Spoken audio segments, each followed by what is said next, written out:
Questa conferenza stampa è stata indetta da Italia dei Valori perché oggi approda in aula e ci sarà la richiesta della fiducia del governo sulla legge di stabilità.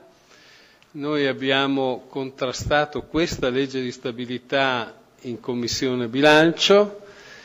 perché una legge diversa di stabilità si può fare ed è quello che io in pochissimi minuti e in poche parole vi voglio dire. Questa legge di stabilità già l'Istat ha detto che non produrrà alcun effetto sull'aumento del PIL ed è ciò di cui l'Italia ha bisogno, crescita e sviluppo. Noi continuiamo a vedere rigore,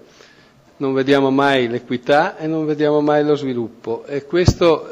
per questo noi abbiamo fatto questa proposta, perché non siamo un'opposizione che dice semplicemente no, ma propone qualcosa di alternativo. Il vero tema che emerge da questa legge di stabilità è che questo governo è pronto a rivoltare anche quello che ha fatto, tant'è che esce profondamente diversa da come è arrivata dal governo, ma lo fa agendo e spostando delle caselle, il gioco delle tre carte lo chiamo io, sempre all'interno dello stesso periodo. E qual è all'interno dello stesso perimetro? E qual è questo perimetro? È il perimetro fatto da coloro che le tasse le pagano e che, quindi le persone oneste, i lavoratori dipendenti innanzitutto, che contribuiscono in larga parte al prelievo fiscale, e si sposta solo all'interno di questo, non si esce mai, mentre il vero problema che ha il Paese, anche ai fini dello sviluppo, per poter ridurre la pressione fiscale, oggi c'è Confesercenti ha presentato uno studio, siamo al 45,7%, 5 punti in media superiore alla media europea. Il vero problema è di far pagare a chi non sta dentro quel perimetro della gente che paga le tasse, agli evasori che ancora non si sono visti, quantomeno non si è visto un effetto a favore di quelli che le tasse le pagano, e soprattutto non c'è nessun effetto per far pagare di più a chi possiede di più, a chi ha di più, ai redditi più elevati, ai grandi patrimoni, eccetera. Allora noi diciamo che è possibile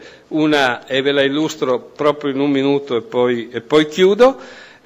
noi con questa nostra proposta dimostriamo che si potrebbe ridurre la pressione fiscale per quest'anno di 11 miliardi di euro, di 17 miliardi di euro nel 2014, di 19 miliardi di euro nel 2015, destinandola a chi? Destinandola da un lato alle famiglie, in particolare a quelle a reddito medio-basso, che evidentemente le investirebbero subito in acquisto e quindi in aumento della domanda interna e quindi in sviluppo, in crescita del Paese, e dall'altro alle imprese, perché se le imprese non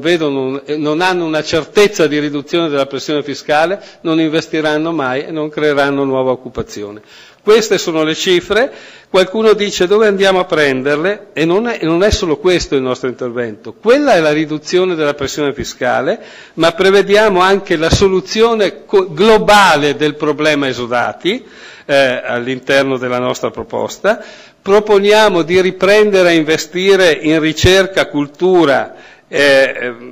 500 milioni nel 2013, 750 milioni nel 2014 e nel 2015, e in spese sociali circa 2 miliardi nel 2013, 3 miliardi nel 2014 e nel 2015, prevedendo anche qualcosa per coloro che non pagano neanche le tasse, tanto il loro reddito è basso, e che non vedono nessun vantaggio da questa manovra e vedono soltanto la prospettiva dell'aumento dell'IVA e quindi dei prezzi e quindi dell'inflazione e quindi un'ulteriore riduzione del loro potere d'acquisto. Noi li andiamo a prendere dove? Ancora riduzione dei costi della politica, perché ancora si continua a parlarne ma non si è vista, riduzione di spese inutili della pubblica amministrazione, la sovrastima per interessi sul debito, perché con la riduzione dello spread già si è calcolato di quanto potranno ridursi nei prossimi anni le spese per il debito, il taglio delle spese militari per armamenti, e la lotta all'evasione, che noi vogliamo collegare direttamente e immediatamente alla riduzione della pressione fiscale. Il governo deve dirci, è in grado di farlo, gli altri paesi lo fanno, quanto potrà recuperare, e quell'importo deve andare immediatamente a riduzione della pressione fiscale.